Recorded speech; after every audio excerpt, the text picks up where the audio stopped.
Esther, capítulo 3.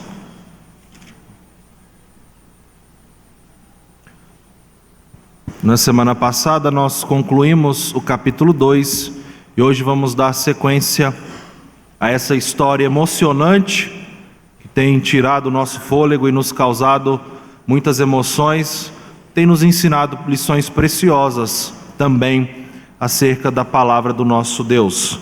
Hoje nós vamos ler todo o capítulo 3 desse livro, Esther, capítulo 3.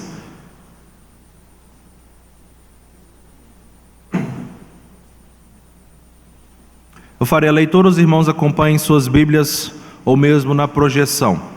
Esther, capítulo 3. Diz assim o texto sagrado: Depois dessas coisas, o rei Assuero engrandeceu a Amã, filho de Amedata, Agagita, e o exaltou, e lhe pôs o trono acima de todos os príncipes que estavam com ele.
Então disse Amã ao rei Assuero: Existe espalhado, disperso entre os povos em todas as províncias do teu reino, um povo cujas leis são diferentes das leis de todos os povos e que não cumpre as do rei, pelo que não convém ao rei tolerá-lo. Se bem parecer ao rei, decrete-se que sejam mortos, e nas próprias mãos dos que executarem a obra, eu pesarei 10.000 talentos de prata, para que entrem nos tesouros do rei. Então o rei tirou da mão o seu anel, deu a Amã, filho de Amedata, Agagita, adversário dos judeus, e lhe disse: Essa prata seja tua, como também esse povo, para fazeres dele o que melhor for do teu agrado. Chamaram, pois, os secretários do rei no dia 13 do primeiro mês, e segundo ordenou Amã, tudo se escreveu aos sátrapas do rei, aos governadores de todas as províncias e aos príncipes de cada povo, a cada província no seu próprio modo de escrever e a cada povo na sua própria língua. Em nome do rei Assuero se escreveu e com o anel do rei selou. Enviaram-se as cartas por intermédio dos correios a todas as províncias do rei, para se destruíssem, matassem e aniquilassem de vez a todos os judeus, moços e velhas, crianças e mulheres, em um só dia, no dia 13 do 12º mês, que é o mês de Adar, e que lhes saqueassem os bens. Tais cartas encerravam o traslado do decreto para que se proclamasse a lei em cada província. Esse traslado foi enviado a todos os povos para que se preparassem para aquele dia. Os correios, pois, impelidos pela ordem do rei, partiram incontinenti, e a lei se proclamou na cidadela de Suzã. O rei e Amã se assentaram a beber, mas a cidade de Suzã estava perplexa. Vamos orar? Senhor, fale ao nosso coração nessa noite. Ó Pai, use a minha vida como um instrumento nas Tuas mãos para expor esse texto e aplicá-lo ao nosso coração. Que não seja eu falando, mas o Senhor falando através de mim, ó Pai, para a honra e glória do Teu santo nome, no nome de Jesus. Amém. Meus irmãos, todos nós passamos por momentos em que temos que tomar decisões difíceis. Eu me lembro que na minha jornada, no meu ministério, mesmo pós-IBEL, eu me lembro de um episódio em que eu tive que tomar uma decisão extremamente difícil. No ano de 2013, eu estava começando o meu ministério, estava trabalhando naquele ano lá na Missão Caiuá, não sei se algum dos irmãos já ouviram falar. Trabalhei lá durante esse ano, havia acabado de formar do IBEL, havia acabado de me casar, e nós nos mudamos para lá, mais de 1.000 quilômetros de distância da nossa cidade, da nossa região. E para lá fomos. Tivemos muitas dificuldades, muitos desafios ao trabalhar ali naquele local, com a cultura diferente, pessoas diferentes, recém-casado, recém-formado do IBEL. Eu assumi a responsabilidade do Instituto Bíblico que tinha lá, junto com a Josi, e uma congregação que nós tínhamos também. Mas a decisão difícil não se envolve muito nisso, ela tem a ver mais com o final daquele ano. Quando nós viemos aqui em julho daquele ano de 2013, nós recebemos um convite para trabalhar em uma congregação, numa cidade próxima a Patrocínio, a 25 quilômetros de Patrocínio, a cidade de Guimarães. Talvez alguns dos irmãos já devam conhecer também essa cidade. Lá nós iríamos trabalhar na igreja, que era uma congregação da igreja do bairro Constantino, em Patrocínio. Iríamos ser os obreiros, eu iria ser o pastor daquela igreja, trabalhando em todas as áreas da igreja. E a decisão difícil estava aí. De um lado, o meu coração estava totalmente na Missão Caiuá. De outro lado, um convite muito bom, porque a Missão Caiuá, ela não era um presbitério, ela não era igreja, e ela não poderia me enviar ao seminário. Mas a congregação de Guimarães, sim, através da igreja do bairro Constantino, a igreja em que é pastor o nosso presidente do Supremo Concílio, o reverendo Roberto. Então, uma decisão extremamente difícil na balança. Muitas coisas aconteceram, muitas orações, muitas conversas, muitos conselhos. E eu me lembro que até o último dia, até o último momento, eu ainda estava em dúvida se realmente a decisão tomada era a certa. Me lembro que na nossa casa foi uma irmã, que era uma líder ali na missão, conversar conosco, perguntar, questionar se de fato nós estávamos certos da nossa decisão, se a nossa decisão era a vontade de Deus, se nós não estávamos sendo precipitados, olhando apenas com o olhar humano. E aquilo colocou uma pulga maior ainda na nossa orelha, mas ainda assim nós mantemos a nossa decisão. E aceitamos o convite de ir para Guimarães e trabalhar lá. Lá nós trabalhamos depois. Mas foi um momento assim que trouxe muitas dificuldades ao nosso coração, muita tristeza ao nosso coração, com aquela sensação de ter deixado um trabalho no meio do caminho, não ter concluído aquilo pelo qual nós fomos enviados para aquele local. Mas ainda assim certos de que Deus estava no controle, de que Deus estava conduzindo todas as coisas para que os seus planos e propósitos fossem cumpridos. O texto que nós estamos diante dessa noite é um texto que trabalha essa ideia de decisões difíceis. Terminamos o capítulo 2 com um episódio em que Mordecai salva a vida do rei. Porém, não temos nenhum indício aqui na Bíblia de que o rei havia agradecido ou mesmo honrado Mordecai. O que é meio estranho, porque se nós olharmos o costume dos persas, eles tinham um costume de serem extremamente gratos àqueles que os ajudavam. Era muito comum que eles honrassem pessoas que os ajudassem ou que fizessem alguma coisa para com eles.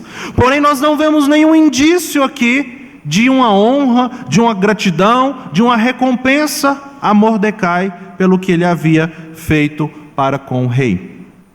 Por outro lado, o capítulo 3, ele vai começar nos apresentando um novo personagem da história. Esse personagem é Amã. Ele vai aparecer aqui. E ele já vai aparecer aqui com uma posição elevada, com alguém importante, alguém que recebeu uma honra, recebeu um cargo importante ali do rei Assuero. Não sabemos o porquê. A Bíblia não nos mostra o porquê dessa honra, desse engrandecimento, mas o fato é que isso vai acontecer. Isso vai trazer um certo contraste em relação ao fim do capítulo 2. Por um lado, Mordecai, não sendo mencionado, não recebendo nenhuma palavra de gratidão por ter salvo a vida do rei. Por outro lado, Amã surgindo aqui na história, sendo honrado, sendo engrandecido pelo rei, sem nem sabermos o motivo de tal acontecimento.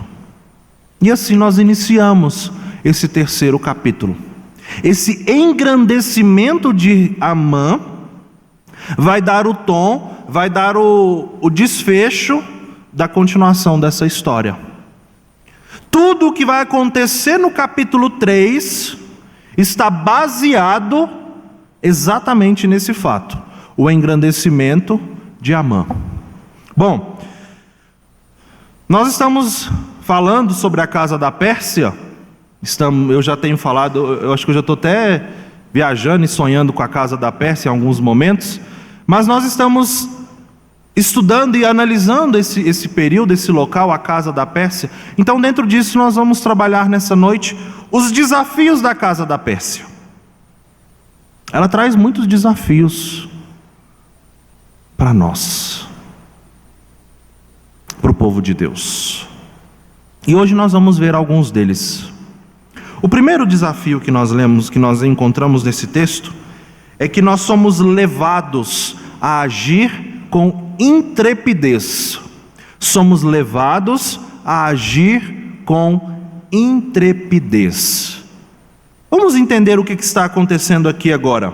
Os primeiros 4 versículos, eles vão nos dar essa ideia de agir com intrepidez. Bom, no início do capítulo 2, lá no verso de número 2, nós vemos pessoas que aconselhavam o rei. Nós vemos pessoas que estavam diariamente próximas ao rei, levando conselhos, falando com o rei, ajudando o rei em algumas coisas, pessoas próximas ao rei. Muito provavelmente, esse Amã era alguém que estava nesse grupo aí. E dentre esse grupo de pessoas que estavam próximas ao rei, surge Amã, que vai ser colocado num nível acima desses demais. Amã, ele vai ser exaltado, ele vai ser elevado a um cargo muito alto, a um poder muito grande ali na Pérsia. E o texto vai dizer que ele estava abaixo apenas do rei. Alguém que tinha um poder extremo aqui. Uma espécie de um primeiro-ministro. Alguém que tinha os conselheiros do rei, mas alguém que sobrepujava, que estava acima, que estava além desses conselheiros do rei. Como que seria o reconhecimento desse homem? Todos aqueles que serviam à porta do rei, eles deveriam se curvar ou dar honra a Amã. Isso era demonstração de que aquele homem tinha uma grande importância. E ordens do rei são para serem cumpridas, pelo fato de que podem levar a consequências a desobediência das ordens do rei. Então esse é o contexto. Um homem elevado a um cargo alto, e que o seu reconhecimento se daria pelo fato dos demais se curvarem perante ele. Voltamos aqui então agora, o nosso personagem Mordecai, ele vai aparecer aqui de novo. E o texto no verso de número 2 vai dizer que Mordecai não se inclinava nem se prostrava perante Amã. E pode surgir talvez na sua cabeça, como surgiu na minha, por quê? Por que Mordecai não se curvava? Mordecai já vivia lá. Mordecai já estava lá. Mordecai já servia ali na região, porque o texto vai dizer no capítulo 2, quando ele aparece, que ele tinha acesso a essas portas de entrada do rei. Mordecai vivia na cidadela de Suzã, que eu disse para vocês na semana passada que existe a cidade de Suzã, que é toda a cidade, mas existe a cidadela de Suzã, que é uma espécie de uma área do rei, uma área real, onde está o palácio, onde está um grupo que não são todos que têm acesso, mas Mordecai tinha acesso. Mordecai disse no capítulo 2 que Esther não deveria se declarar judia, não deveria falar de que povo ela era. Então por que agora Mordecai não vai se curvar perante Amã? Qual era o problema? Qual era o motivo por trás disso aí? Nós temos 3 respostas possíveis que os estudiosos desse texto nos dão. A primeira delas é que Mordecai ficou com ciúmes pelo fato de Amã ter sido engrandecido e ele não.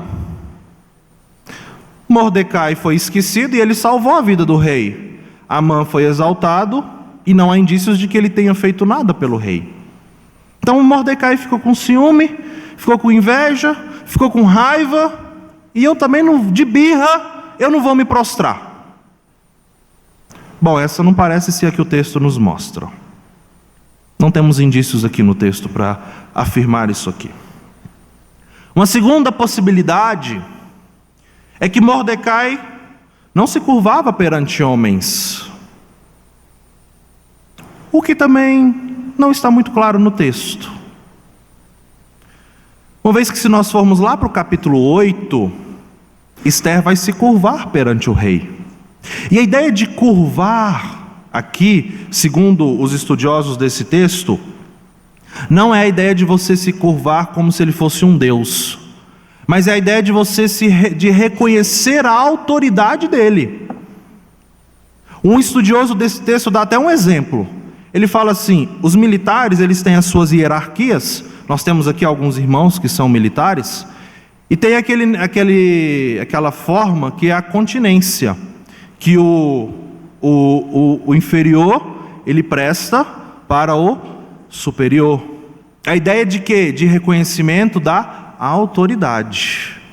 Então não necessariamente o curvar-se aqui perante Amã envolveria o fato de Amã é um deus e eu me curvo a ele. Mas o texto nos mostra muito mais assim, olhando profundamente, estudando mais os termos aqui e vendo os estudiosos dizendo que a ideia é que é um reconhecimento da autoridade de Amã. Essa seria uma possibilidade. A possibilidade mais aceita, e que eu encontrei os melhores estudiosos desse texto que afirmam isso aqui, está na origem de Amã. Olhe para a sua Bíblia, quem é esse homem? O texto vai dizer no verso 1: depois dessas coisas, o rei Assuero engrandeceu.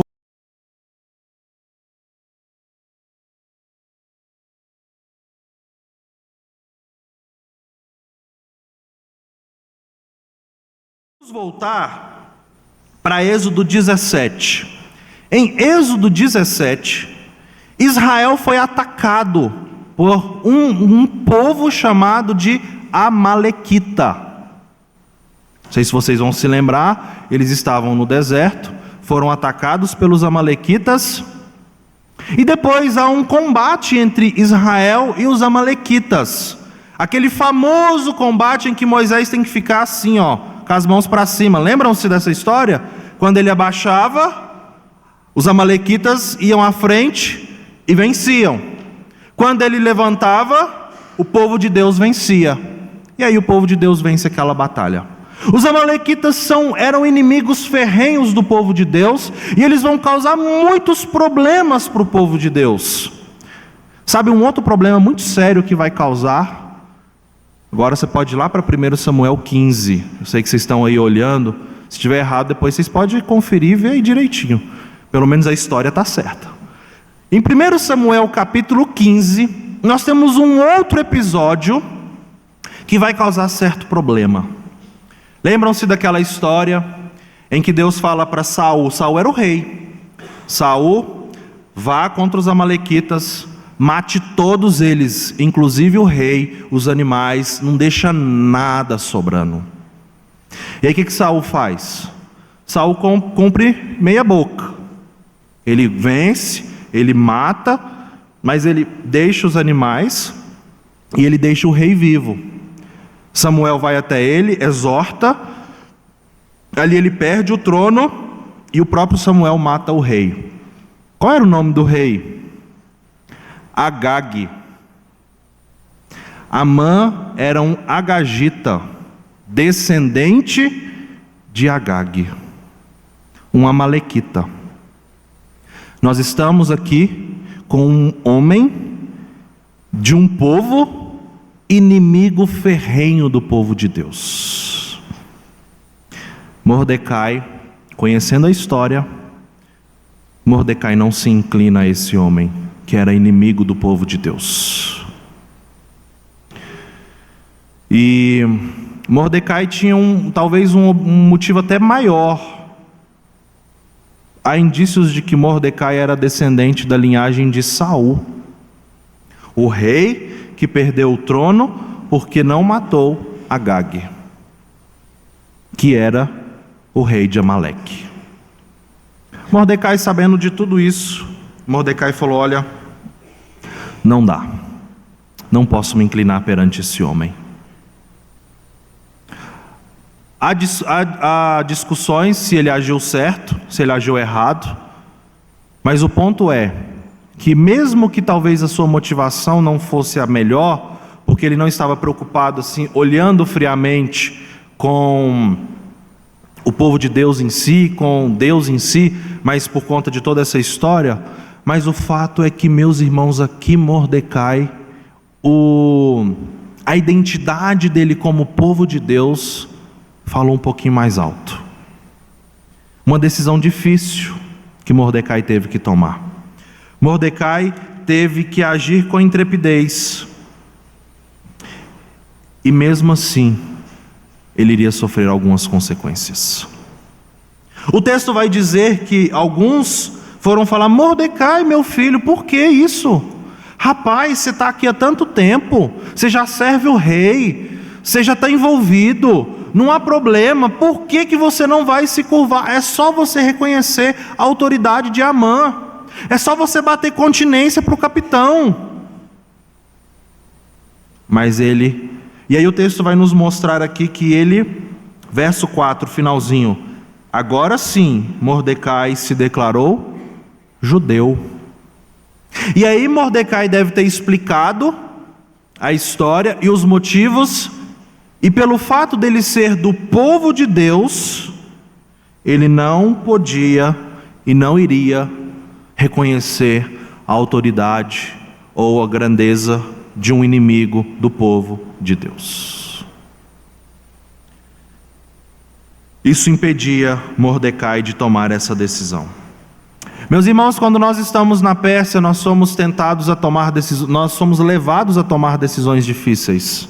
Algumas dessas decisões, elas podem levar a consequências grandiosas ou a consequências menores.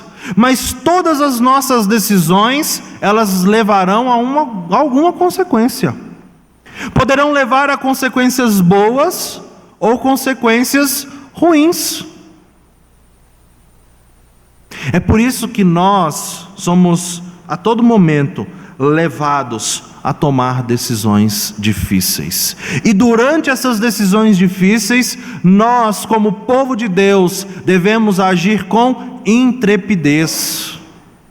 Devemos fazer o que é certo. Devemos estar com a nossa consciência tranquila diante da palavra de Deus.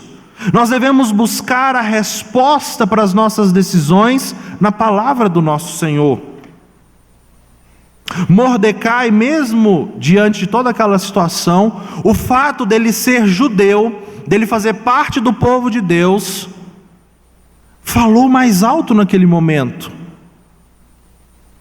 E Deus, na sua soberania, conduziu para que fosse daquela forma. Talvez uma coisa meio banal, Talvez Mordecai pudesse dar a continência para Amã. É o novo capitão, é o novo chefe. Vai lá, reconhece a autoridade e segue a vida. Mas ele optou por fazer de outra forma. Ele agiu de certa forma com intrepidez naquele momento. Deus conduziu para que fosse daquela forma. Em algum momento, meu irmão, minha irmã, você que faz parte do povo de Deus, a sua consciência, gerida pelo Espírito Santo, levará você a tomar decisões difíceis, que poderão trazer consequências sérias para você, para sua família, para os seus amigos e para o povo de Deus. Mas sempre haja conforme a vontade de Deus. A palavra de Deus é que deve gerir as nossas decisões. É baseado nela, não em nós. É baseado na vontade de Deus e não na nossa. Mesmo que seja uma decisão extremamente difícil. Quando nós estávamos lá naquela situação que eu disse a vocês, em relação à nossa saída ou não da missão Caiuá, eu não queria ir embora. Se eu fosse seguir o meu coração, eu não teria ido embora naquele ano.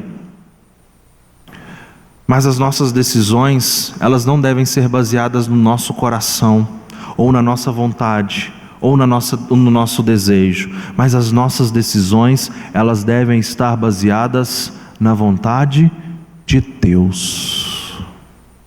E o fato de sermos povo de Deus, separados por Deus, deve nos levar a tomar decisões nesse sentido. Foi isso que levou Mordecai a tomar essa decisão difícil. Não era fácil, meus irmãos, o que ele fez, mas ele agiu com intrepidez diante da situação difícil. A segunda parte do texto vai nos mostrar qual foi o resultado disso aí. Quando os desafios da casa da Pérsia vão nos mostrar que nós sofremos consequências das nossas atitudes. Se por um lado nós somos levados a tomar ou agir com intrepidez, por outro lado, nós vamos sofrer as consequências das nossas atitudes. É o que vai acontecer aqui. Os amigos e os que trabalhavam com Mordecai foram contar para Amã. E veja que o texto vai dizer que isso não foi de um dia para o outro. Verso 4 vai dizer que dia após dia, após os amigos perguntarem para Mordecai por que ele transgredia a ordem do rei, dia após dia eles perguntavam, eles falavam e questionavam. Chegou um dia que os amigos falaram: não, nós temos que falar para Amã. Vamos ver o que vai dar isso aí. Então os amigos foram contar para Amã. No verso de número 5 em diante, a reação dele foi a pior possível. Ele se enfureceu, ele quis descontar, só que ele não se conteve ou não se satisfez em descontar apenas em Mordecai, que era o que havia feito aquilo. O que vai acontecer? A atitude de Mordecai vai refletir em todos os judeus que viviam na Pérsia. Olha para vocês verem como que as decisões que tomamos, elas podem afetar nós, a família e todo o povo de Deus. Não estou dizendo que a decisão dele foi errada. Eu estou dizendo que nós temos que estar preparados para enfrentar toda e qualquer consequência dos nossos atos. Em qualquer lugar que você estiver, você leva o nome do Senhor. Você é um cristão. Em qualquer lugar que você estiver, você terá que tomar decisões difíceis. Em qualquer lugar que você estiver, muitas dessas decisões que você irá tomar, elas poderão se voltar contra você, porque elas vão ferir ou elas vão incomodar alguém. E é o que acontece com Amã. A decisão de Mordecai, o ato de Mordecai incomodou Amã, feriu o ego de Amã. E ele, como um homem mau, poderoso que ele era, vai agir conforme a sua maldade. Ele vai armar um plano para não punir apenas Mordecai, mas todo o povo de Deus. Provavelmente ele conhecia a sua história, a história da sua descendência, de quem era Agag, de quem ele era. Essas histórias passavam de geração para geração, eles conheciam. E ele, sabendo que Mordecai era judeu, como Mordecai revelou, então ele viu a oportunidade de eliminar, de destruir o povo de Deus. E assim ele vai trabalhar para agir.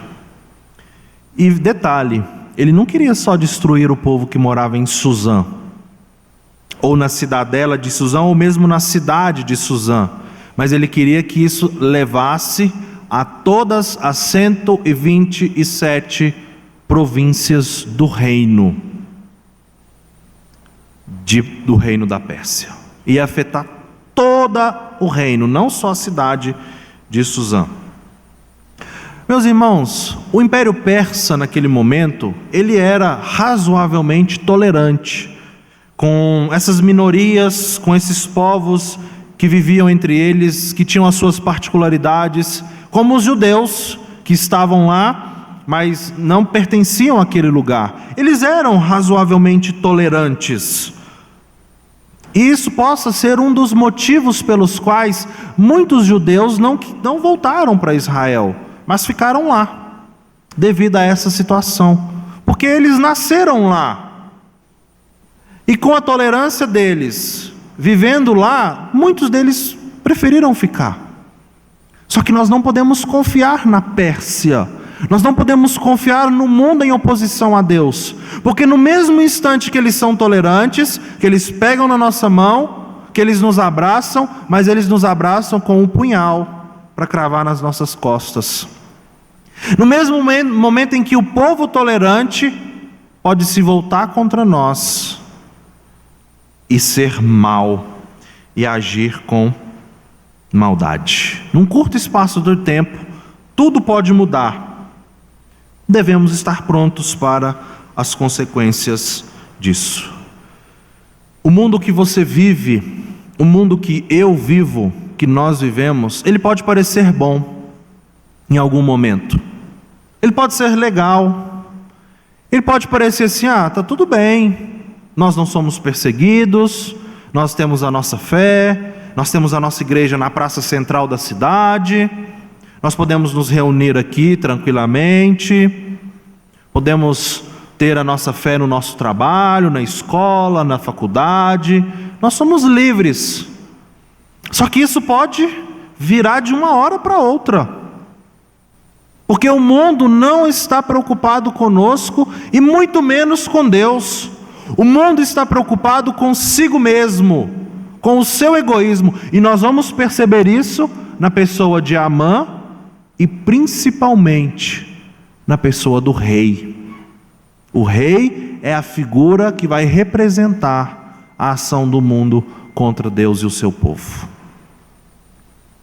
Nós temos que estar preparados, meus irmãos, para que se o mundo se voltar contra nós, nós permaneçamos firmes no Senhor, mesmo diante das decisões difíceis que nós temos que tomar. Tomar postura vai levar a consequências. Todos os judeus do reino iriam sofrer por conta da atitude de Mordecai. Mordecai foi apenas um gatilho para que a maldade que já está no mundo, na Pérsia, em oposição a Deus, para que a maldade que já estava no coração e já fazia parte de Amã, refletisse contra o povo de Deus. Sabe desde quando isso acontece? Desde Gênesis 3, quando o pecado entrou no mundo. Interessante que Moisés vai escrevendo o texto, Moisés mostra tudo ali, as consequências da entrada do pecado e tudo mais. Ele apresenta o evangelho, o proto-evangelho, Mas ele vai levando o texto, ele mostra no capítulo 4 o assassinato, né? O primeiro indício ali, o primeiro indício visível e físico do pecado afetando o mundo. No finalzinho do capítulo 4, Moisés vai descrever e escrever a descendência de Caim. No capítulo 5, Moisés escreve a descendência de Adão, na pessoa de Sete, que é o filho que veio para o lugar de Abel. E no capítulo 6, nós temos a descrição do quê? Do crescimento da maldade do povo, do crescimento da maldade do mundo. E ali nós vemos claramente as duas sementinhas. De um lado, a semente santa, capítulo 5, descendência de Sete. Do outro lado, a semente maligna, capítulo 4, finalzinho do capítulo 4. E essa semente santa e essa semente maligna sempre vão ter rusgas, sempre vão se digladiar até o fim, até hoje, até o dia em que Cristo voltar. A semente má e a semente santa, elas sempre vão brigar entre si. Uma sempre fará oposição com a outra. E em muitos momentos, a semente maligna, ela tem o poder do governo, o poder do mundo, o poder do lado dela. E ela vai usar isso para subjugar, para maltratar, para perseguir e para até matar o povo de Deus, a semente santa. Porém, ela nunca conseguirá destruir a semente santa. Deus sempre preservará os seus remanescentes fiéis. Isso aconteceu lá em Gênesis, isso aconteceu na Pérsia, na casa da Pérsia, com esse episódio, nós vemos claramente, e nós vamos ver ao longo da sequência do texto de Esther, essa semente tendo problemas entre si. Isso acontece com você e comigo hoje. Quantas vezes a semente maligna já te atacou? Talvez você nunca foi preso, nunca foi morto, nada dessas coisas que nós vemos que acontecem em outros países. Mas quantas vezes você já teve problemas no seu trabalho? Quantas vezes você já foi humilhado na escola, na faculdade, com os seus vizinhos, até mesmo com os seus familiares, pelo fato de você fazer parte do povo de Deus? Quantas vezes isso já aconteceu? É a semente maligna em oposição à semente santa.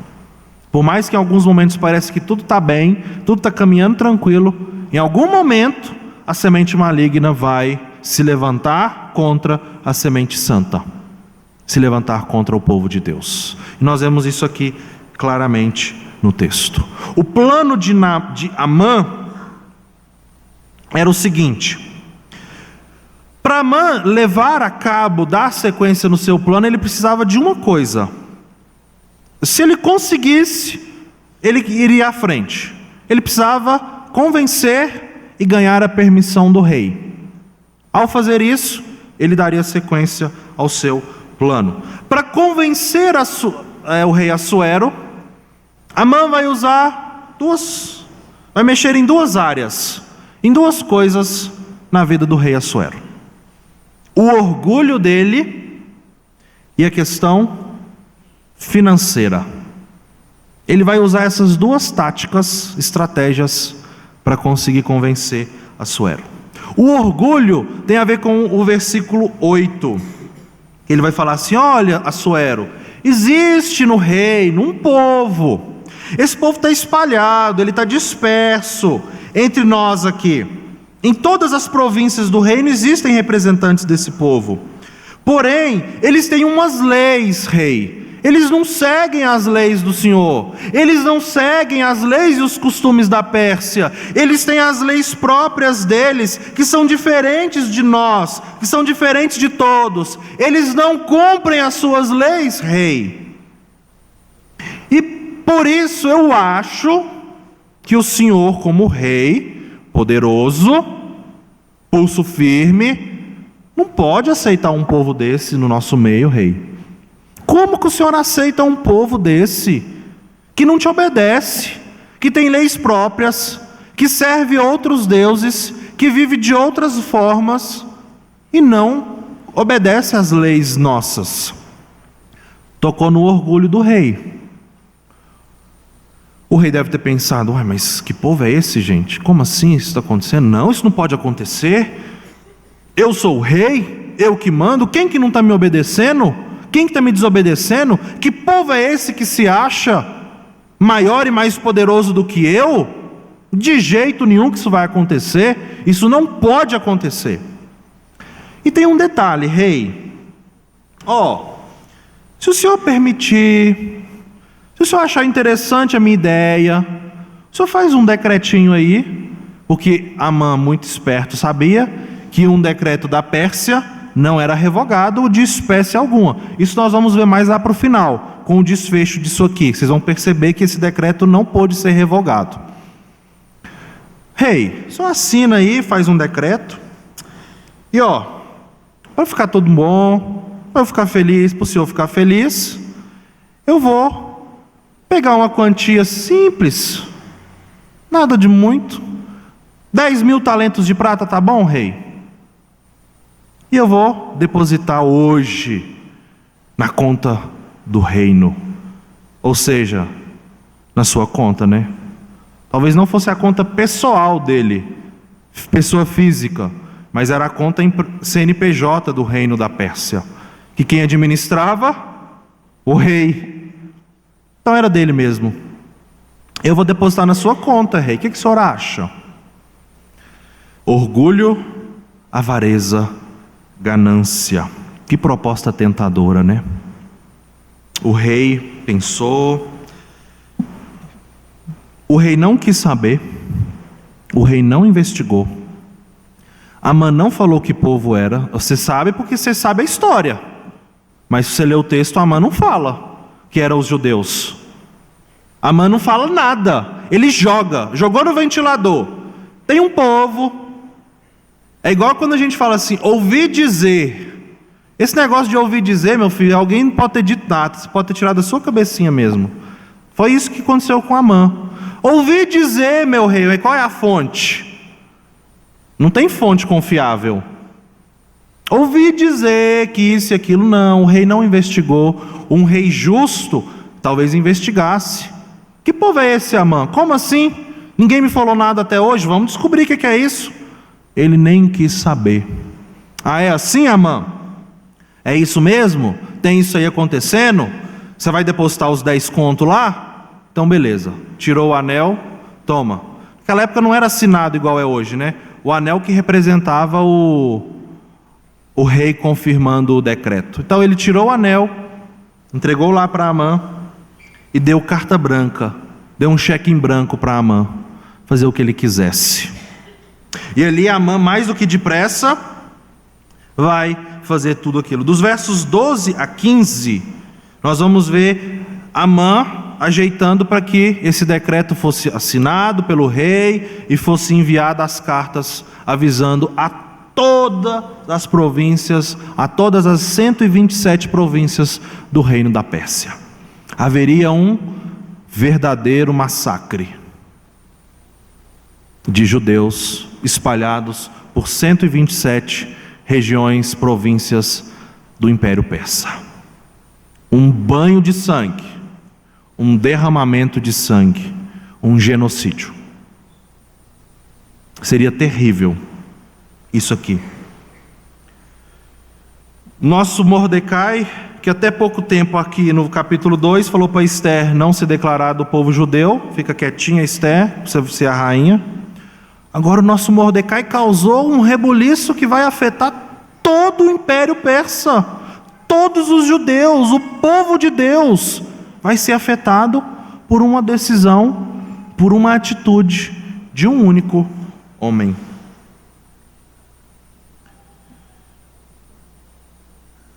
Por trás de todo esse contexto, independente da atitude dele, mas por trás de tudo isso aqui, meus irmãos, nós temos um homem agindo como parte da semente santa. Nós temos um homem agindo como parte do povo de Deus. Isso uma hora ou outra poderia acontecer, porque a semente santa está sempre em guerra contra a semente maligna. Em algum momento o rei iria ou o reino iria se voltar contra o povo de Deus. Porque não se engane, o mundo não é nosso amigo. O mundo não está do nosso lado. O mundo não está nem aí para nós. O mundo está preocupado consigo. O mundo reflete a atitude de Assuero: ganância e orgulho. É isso que são as preocupações do mundo. Se o orgulho e a ganância estiverem envolvidos, o mundo não quer nem saber quem faz parte do povo de Deus e quem não faz. Ele vai se armar, se preparar para combater, para que o seu orgulho e a sua ganância se sobressaiam, sem se preocupar com mais nada, sem investigar, como foi o caso de Assuero, sem se preocupar com nada, porque o mundo está preocupado apenas com a sua ganância e o seu orgulho. Se fere o orgulho, se mexe no dinheiro e na ganância, o mundo se arma, se prepara e vai com toda a sua força para cima do povo de Deus. É isso que vai acontecer aqui no texto. A cidade de Suzã ficou perplexa. Isso nos indica que não havia um ódio generalizado pelos judeus. Houve mesmo um plano, algo terrível de um homem contra esse povo. Injusto, movido pela maldade de um homem chamado Amã, inimigo ferrenho do povo de Deus, da descendência de um povo que já era inimigo do povo de Deus, misturado com a ganância e com o orgulho de um rei que não estava nem aí para nada, somente consigo mesmo. O que vai acontecer, meus irmãos, com isso aqui? Bom, nós vamos ter que aguardar, os próximos capítulos para nós entender. Você já sabe, mas nós temos que aguardar os próximos capítulos para entendermos como que vai ser o desdobramento desse atentado aqui. Será que nós vamos ter esse banho de sangue? Como que Deus vai conduzir essa história? Porque é o seu povo que está em perigo. É o seu povo que está em jogo. Como que Deus vai agir em tudo isso aqui? O rei e Amã se assentaram e foram beber, comemorar. Todo mundo saiu ganhando. Amã vai ter a sua vingança, e o rei com o tesouro do reino cheio e o seu orgulho vencido. Os dois se assentaram e vamos comemorar. Vamos beber para comemorar. O povo da cidade de Suzã perplexo com tudo que estava acontecendo. Os judeus amedrontados. O que vai ser de nós? Como que vai ser tudo isso aqui? Algumas aplicações finais aqui para nós.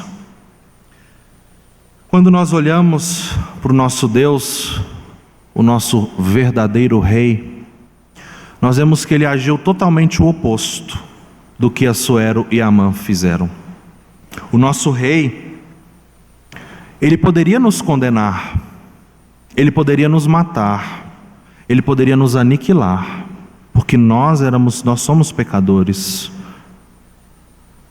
Mas o nosso rei não agiu dessa forma. Ao contrário, o nosso rei, em vez de nos matar, de nos destruir, ele matou o seu próprio filho. Ele matou um e salvou todos que fazem parte do seu povo. O nosso rei, o verdadeiro rei, que ama o seu povo, ele não condenou o seu povo, mas ele condenou o seu próprio filho para salvar o seu povo. Nós deveríamos morrer. Nós merecíamos a morte. Assim como os judeus estavam condenados à morte ali na Pérsia, nós merecemos a morte, porque muitas vezes nós nos acomodamos com a vida na Pérsia e nos amoldamos a nossa vida na Pérsia. Mas o nosso rei olhou para nós com misericórdia, olhou para você e para mim com misericórdia e matou o seu próprio filho, para que você e eu tivéssemos vida, e vida em abundância. O nosso rei não foi orgulhoso, o nosso rei não agiu com ganância. O nosso rei não se preocupou apenas consigo mesmo, mas o nosso rei olhou para o seu povo, para nós, os seus eleitos e escolhidos, com misericórdia, com graça, com amor, enviando o seu filho, para que ele morresse em nosso lugar. Nós merecíamos a morte, mas ele é quem morreu em nosso lugar, e para que nós tivéssemos vida, e vida em abundância. Você só está aqui hoje, meu irmão, porque mesmo na casa da Pérsia, muitas vezes agindo com maldade, pecando, se amoldando com a vida na Pérsia, o Senhor olhou para você e teve misericórdia, te resgatou, te libertou, e o sangue do precioso Filho dele derramado na cruz te salvou, e hoje você está aqui.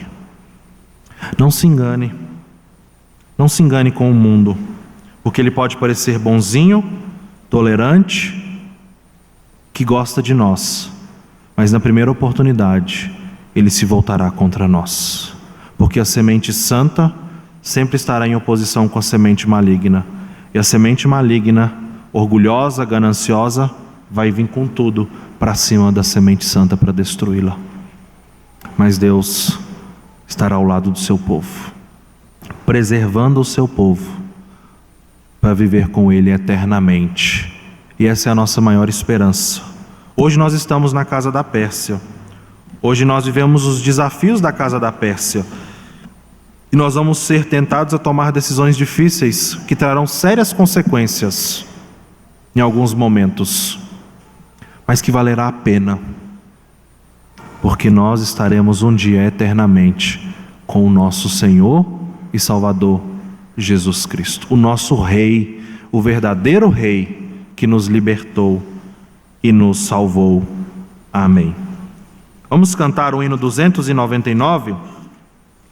Só tem uma coisa que nós precisamos clamar ao nosso Deus, e nós faremos isso através desse hino. Cantaremos ele como uma oração, clamando a Deus para que fortaleça a nossa igreja, para que nos fortaleça como igreja, porque ele é o nosso bendito Salvador. Nós precisamos da graça do Senhor em nós, nós precisamos que ele renove o nosso vigor, nós precisamos ser vivificados por ele. Cante esse hino, vamos ficar em pé e cantarmos esse hino, mas cante esse hino como a sua oração, clamando a Deus que fortaleça de verdade a sua vida.